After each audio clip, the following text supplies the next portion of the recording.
Hello दोस्तों, विद्या coaching classes में स्वागत है। दोस्तों आज के वीडियो में हम लोग पढ़ने वाले हैं कक्षा 12 की रसायन विज्ञान का सबसे मोस्ट इम्पोर्टेंट जो टॉपिक है उप सहसंयोजन यौगिक।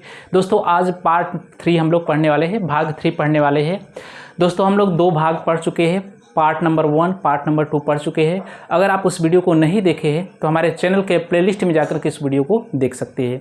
तो दोस्तों आज के वीडियो में हम लोग कवर करने वाले हैं लिगेंडों का वर्गीकरण, लिगेंड कितने प्रकार के होते हैं। तो इसलिए दोस्तों आप लास्ट तक इस वीडियो में बने रहिएगा। तो दोस्तों ये वीडियो को स्टार्ट करते हैं लिगेंडों का वर्गीकरण। तो दोस्तों पहला नंबर वर्गीकरण है आवेश के आधार पर। आवेश के आधार पर लिगेंड 3 प्रकार के होते हैं। कितने प्रकार के दोस्तों होते हैं? 3 प्रकार के होते हैं। इससे पहले समझ लेते हैं लिगेंड कहलाते किसे हैं। उप सहसंयोजन यौगिकों में केंद्रीय धातु परमाणु या आयन से जुड़ा हुआ अन्य परमाणु या समूह को दोस्तों लिगेंड कहते हैं। जैसे फॉर एग्जांपल के तौर पर समझ सकते हैं, जैसे मान लेते हैं FeCN4 के ऊपर अगर मान लेते हैं 2+ चार्ज यानी कि धनावेशित संकुल है। पिछले वीडियो हम लोग कवर कर चुके हैं। दोस्तों आपका ये हो गया केंद्रीय धातु परमाणु। इसको क्या कहते हैं? केंद्रीय धातु परमाणु। केंद्रीय धातु परमाणु से जुड़ा हुआ अन्य परमाणु या समूह दोस्तों जो होता है उसी को क्या कहते हैं? लिगेंड कहते हैं। तो इसके साथ 4 CN जुड़ा हुआ है तो दोस्तों आपका ये लिगेंड कहा जाएगा।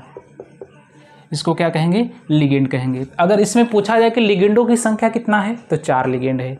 अब दोस्तों जो लिगेंड होता है वह धनावेशित लिगेंड भी हो सकता है, ऋणावेशित लिगेंड भी हो सकता है, उदासीन लिगेंड भी हो सकता है। ये आवेश के आधार पर वर्गीकरण किया गया है। तो दोस्तों ये पहला नंबर दोस्तों है ऋणावेशित लिगेंड। ऋणावेशित लिगेंड कहते किसे है? ऐसे आयन जिन पर ऋणावेश उपस्थित होता है उसे ऋणावेशित लिगेंड कहते हैं। जैसे दोस्तों आपका Cl- हो गया, Br- हो गया, I- हो गया, OH-, CN-, CH3COO- और आपका COO-. अब दोस्तों इसका नाम क्या क्या होता है? अब दोस्तों याद रखिएगा जो ऋणावेशित आपके लिगेंड होते हैं उनके नाम के लास्ट में O शब्द आता है, यानी कि दोस्तों O शब्द आता है, यानी कि इंग्लिश वर्ड में देखेंगे तो O आता है, याद रखिएगा। जैसे आपका दोस्तों Cl का नाम अगर लिखेंगे तो इसका नाम दोस्तों हो जाएगा क्लोराइडो।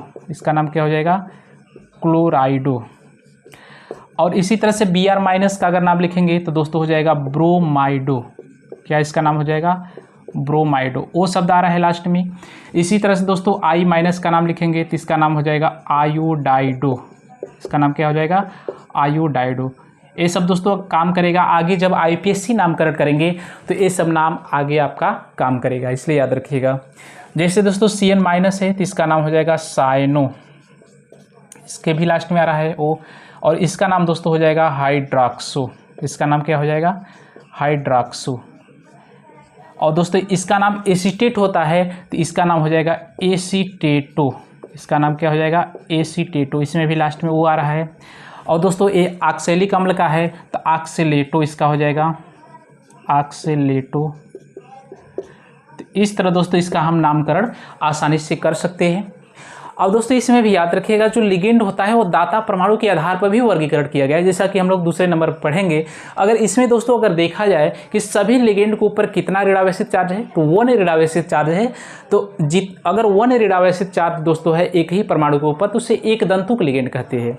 तो दोस्तों Cl- भी एक दंतुक लिगेंड हो गया, Br- भी एक दंतुक ligand, I-, CN-, OH-, CH3COO- और ये भी आपका क्या हो गया। अब दोस्तों यहाँ पर 2 के ऊपर माइनस चार्ज है तो ये आपका किस में आ जाएगा? द्विदंतुक लिगेंड में आ जाएगा। किस में आएगा? द्विदंतुक लिगेंड। ये किस में आ जाएगा?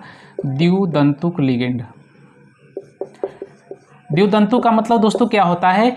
अगर 2 लिगेंड के ऊपर धनात्मक या लोन पेयर अगर दो परमाणु के ऊपर अगर ऋणात्मक या लोन पेयर इलेक्ट्रॉन हो तो उसे द्विदंतुक लिगेंड कहते हैं, जिसमें 2 दाता परमाणु होते हैं। तो यहाँ पर दोस्तों ऑक्सीजन के ऊपर क्या है? 2 दाता परमाणु है। और इसमें भी दोस्तों याद रखिएगा अगर उसके ऊपर जितना माइनस चार्ज होता है वही उसकी ऑक्सीकरण संख्या होती है। तो आप आसानी से ऑक्सीकरण संख्या भी याद कर सकते हैं।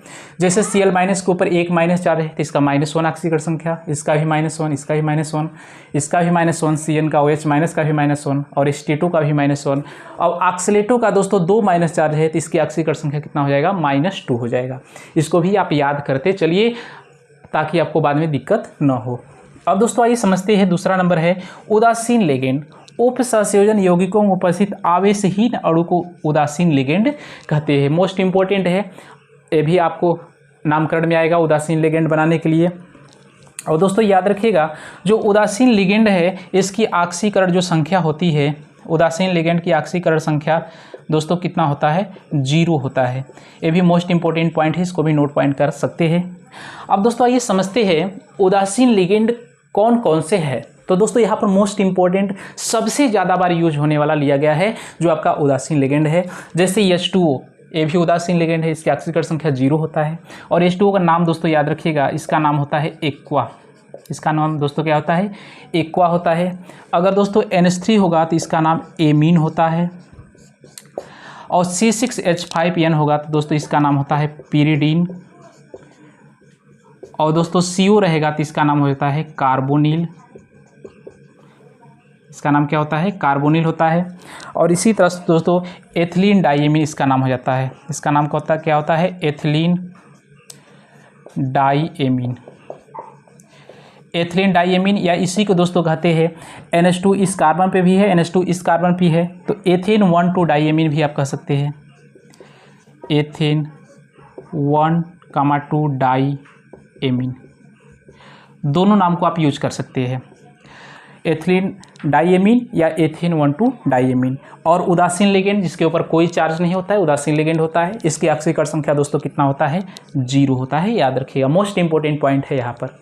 अब तीसरा नंबर दोस्तों होता है धनावेशित लिगेंड। ऐसे आयन जिन पर धनावेश उपस्थित होता है, मतलब ऐसे आयन जिस पर क्या उपस्थित होगा, धनावेश उपस्थित होता है, उसी को दोस्तों धनावेशित लिगेंड कहते हैं। अब धनावेशित लिगेंड में दोस्तों बहुत कम याद करना है, 4 या 5 होगा लगभग, इसको याद रखिएगा।